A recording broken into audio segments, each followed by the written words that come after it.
Every night at exactly 1:17 a.m., the lights in an abandoned city turned on. No people, no cars, no sound. Until one night, someone answered a phone call from inside. Strange, but real. New stories every night. Subscribe and follow me. In 2031, journalist Adrian Cole received a message that made no sense. It was a voicemail, no number, no timestamp, just one sentence: "Stop writing about the dead." He laughed. He was writing an article about abandoned towns, nothing unusual. Then the second message came: "This city isn't empty." Attached was a location, a place no longer on any map. Curiosity won. 3 days later, Adrian drove 6 hours into the desert, where GPS stopped working and radio stations faded into static. At sunset, he saw it: a city. Tall buildings, streetlights, power lines, but no movement, no sound, not even wind. At exactly 1:17 a.m., every light turned on at once. Adrian nearly dropped his camera. The city came alive, without people. Traffic lights changed, crosswalk signals beeped, digital billboards flickered, but the streets remained empty. He entered the city. Footsteps echoed too loudly. Store windows were stocked with fresh food. Coffee machines were warm. Phones rang, unanswered. One phone rang in a booth on the corner. He picked it up. A voice whispered, "You shouldn't be here." "Who is this?" Adrian asked. "Someone who died already." The line went dead. His phone buzzed. A message: "Run." Before he could react, all the lights turned off. Total darkness. Then footsteps. Not his. Running. Multiple. But no one appeared. Suddenly, streetlights flickered back on. The city was empty again. But now, every storefront window reflected people standing behind him. He turned. Nothing. Heart racing, Adrian ran into the nearest building, a hospital. Inside, monitors were on, beds made, charts filled, all dated tomorrow. One chart had his name: Adrian Cole, cause of death unknown, time 1:17 a.m. He laughed nervously. "This isn't real." Then the intercom crackled. "Room 417, patient ready." Against every instinct, he followed the sound. 417, inside, a hospital bed, with his jacket folded neatly on top. His phone vibrated. New voicemail. Same voice.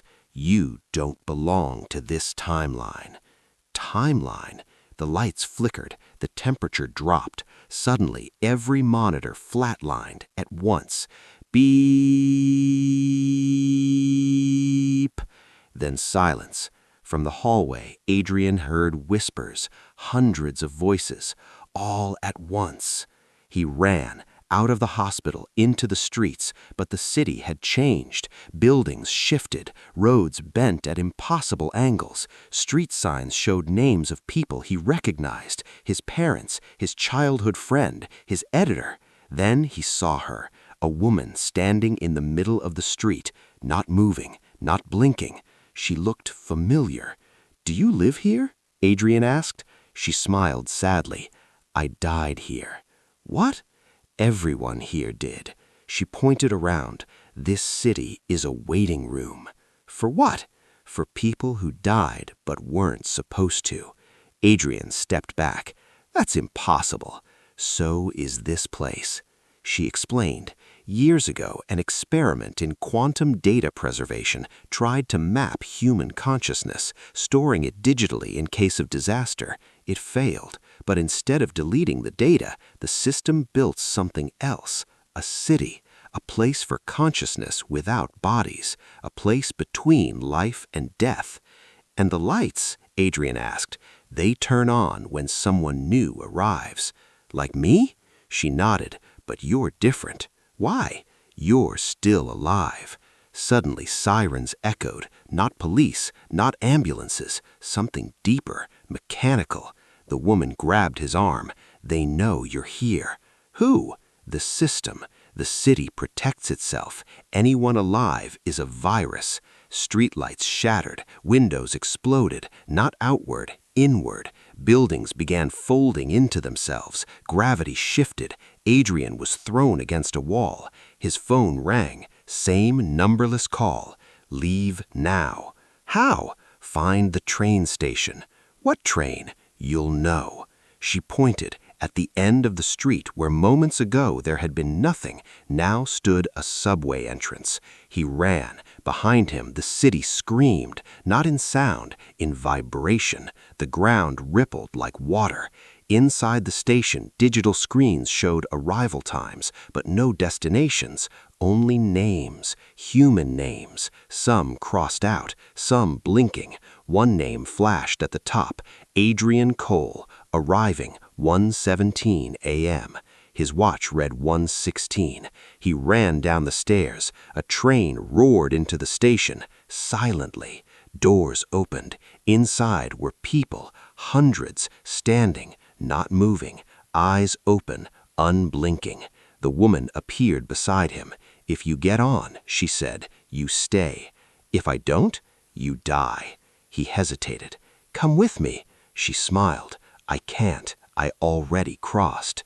The lights flickered. The ground shook. The city began collapsing into static, buildings pixelating, streets fragmenting like broken code. He checked his watch. 1:17. His phone rang. He answered. Same voice. This is your last chance.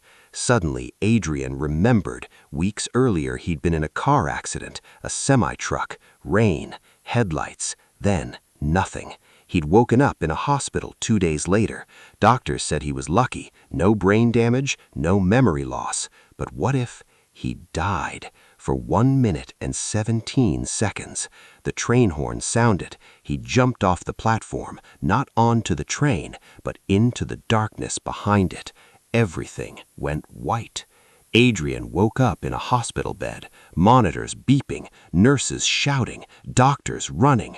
Pulse is back! He gasped. Air burned his lungs. A clock on the wall read 1:17 a.m. His editor later told him he'd collapsed in his apartment. Heart stopped for 77 seconds. 77 seconds. 1 minute and 17 seconds. Adrian never published the story, but every night at exactly 1:17 a.m., his phone lights up. No caller ID, no voicemail, just one message. You left something behind. He never opens it, because sometimes survival comes with a price, and some cities don't like being forgotten.